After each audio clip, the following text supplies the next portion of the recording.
बच्चों जानेंगे आज एक important question. Composite number 2 marks का आता ही रहता है, इसको समझते हैं। पहले आपको समझना पड़ेगा नंबर क्या होता है। तो हमने पढ़ा एक ऐसी काउंटिंग, एक ऐसी चीज जिससे हम काउंट कर सकते हैं, वो सब किसके अंदर आते हैं, नंबर के अंदर आते हैं। नंबर्स के टाइप को जानना है तो प्लीज मेरा नंबर सिस्टम वाला वीडियो देखिए। अभी हम समझेंगे कंपोजिट नंबर क्या होता है। कंपोजिट नंबर से पहले आपको बता देता हूँ प्राइम नंबर्स क्या होते हैं, तब समझ आएगा। देखिए हम एक नंबर को डिवाइड करते हैं, हमेशा उसके फैक्टर्स बनते हैं। बनते कि नहीं बनते, 1 के टेबल में 2 आया, 2 1 जा 2, लेकिन ये उल्टा किया कि नहीं किया मैंने। अगर मैं इसको ऐसे करूं तो कब तक फैक्टर बनते रहेंगे। तो इसके दो ही फैक्टर निकलते हैं हमेशा, कौन से, 2 और 1। मतलब फैक्टर का मतलब पहले समझिए, हिंदी मीनिंग समझिए इसका। फैक्टर का मतलब है तोड़ना, कितने भागों में उसे तोड़ा जा सकता है।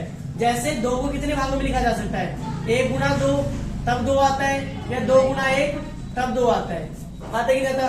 तो यही इसके कितने फैक्टर है, 2 फैक्टर्स हैं। ठीक है, तो ये क्या है, इसके फैक्टर नहीं है एक्चुअली में, इसको कोई फैक्टर ही नहीं है, सिर्फ इसको छोड़ के। तो इसका क्या नाम होगा, इसका प्राइम नंबर। फिर भी छोटे बच्चों को समझाने के लिए हम बोल देते हैं कि प्राइम नंबर के अंदर 2 फैक्टर होंगे। कितने फैक्टर होंगे, 2। चलिए 3 के ऊपर डेमो करके देखते हैं। 3 में कितना होगा, हो गया, कितने फैक्टर निकले, 2। अब करेंगे हम 4 के ऊपर। अब देखिए प्राइम नंबर की खासियत क्या होती है, वो खुद से डिवाइड होंगे या एक के पार्ट से डिवाइड होंगे, बस प्राइम नंबर वो होते हैं। अब उनको छोड़ के जितने बच जाते हैं सब किस में आते हैं, कंपोजिट नंबर। किस में आते हैं, कंपोजिट नंबर। ठीक है, कंपोजिट नंबर। जैसे एग्जांपल ले लो तो 4 का ही ले लो।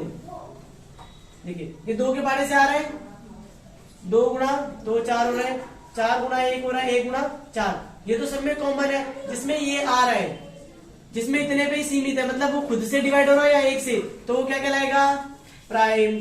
लेकिन जिसमें एक भी नंबर, एक भी स्टेप ज्यादा हो रहा है, मतलब वो किसी और टेबल में आ रहा है, तो क्या कहलाएगा, कंपोजिट नंबर। क्या कहलाएगा, कंपोजिट नंबर। अब हमें चेक करना है, क्या क्वेश्चन लिखा हुआ था, व्याख्या कीजिए कि जो ये नंबर दिया हुआ है ये क्या है, भाज्य संख्या क्यों है, मतलब कंपोजिट नंबर क्यों है। जबकि हम लास्ट में देखिए, पहले तो आपको क्वेश्चन ही नहीं पता कि क्वेश्चन है क्या इसमें। देखिए समझिए पहले, इसके लास्ट में क्या लगा हुआ है, 5 और 13 दोनों में ये लगा हुआ है। 13 पता है आपको क्या होता है बच्चों, प्राइम नंबर है। क्या है, और यहाँ पर भी ये भी प्राइम नंबर है। तो क्वेश्चन वाले ये समझाना चाहते हैं आप लोगों की, ये प्राइम नंबर है, जब मैं प्राइम नंबर जोड़ रहा हूँ इनके अंदर तो कंपोजिट क्यों आ रहा है, कंपोजिट नंबर क्यों आ रहा है तो क्यों है। चलिए इसको वेरीफाई करते हैं। इधर वाला मैं करूंगा, उधर वाला आप करेंगे, ठीक है, मेरे साथ करिएगा।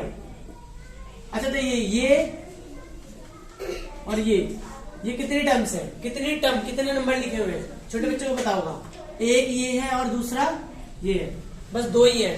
बच्चे बोलेंगे 7 11 13, नहीं, ये तीनों एक साथ है। मल्टीप्लाई का मतलब होता है एक साथ। ठीक है, ये तीनों एक साथ और ये एक है। दोनों में से अगर मैं कुछ कॉमन लूं तो क्या निकलेगा, अंदर बचेगा 7 गुना 11 गुना 1, और यहाँ पर क्या बचेगा, 1। क्लियर। देखिए 7 गुना 11 कितना हो गया, 77 गुना में 1 मतलब 77 ही आ गया ना, प्लस 1 कितना हो गया, 78। 78 के क्या फैक्टर बनते हैं, सर फैक्टर क्या होते हैं, फिर मैंने बताया आपको, डिवाइड करके देख लो पता चल जाएगा। 78 किसके पार्ट में आता है, 13, 6 के में भी आता है, 2 के में भी आता है। चलो 2 से कर लेते हैं, फिर 2 से करेंगे कितना आ जाएगा, 7 और 8 कितना हो गया, 39। 3 से किया 13, 13 से किया 1। क्या फैक्टर बन गया इसके, 13 गुना 2 गुना 3 गुना 13। चलो इसको नंबर में बदल लेते हैं। 13 गुना में क्या बना यहाँ पर, 6 गुना में 13, मतलब इसके फैक्टर होते हैं कि नहीं होते हैं। और जिसके फैक्टर होते हैं वो क्या होते हैं, यहाँ पर लिखेंगे इट हैज 2 मोर फैक्टर्स। इसके कितने फैक्टर है, 2 से भी ज्यादा फैक्टर है। It has 2 more factors, so it is composite number. Composite number. एक और ट्रायल लेने, इस वाला भी, ये वाला ट्रायल। पहले देखिए इसको समझा क्या किया, दोबारा समझिए, बहुत बेसिक सा क्वेश्चन है बच्चों वाला। 13 कॉमन ले लिया, सॉल्व किया, 78 आया। क्या 78 के फैक्टर होते हैं, हमने निकाला, हाँ सर फैक्टर होते हैं। फैक्टर होते हैं तो मतलब क्या है, कंपोजिट है। अगर फैक्टर नहीं होते, मान लो यहाँ पर लिखा होता और अपना 81 ले ले, 81 किसी के टेबल में आता है, 81 किसी के टेबल में आता है, 9 से 81 होता है। 83 ले लें, 83 किसी के टेबल में आता है, 83 एक्चुअली में किसी के टेबल में नहीं आता, प्योर प्राइम नंबर है।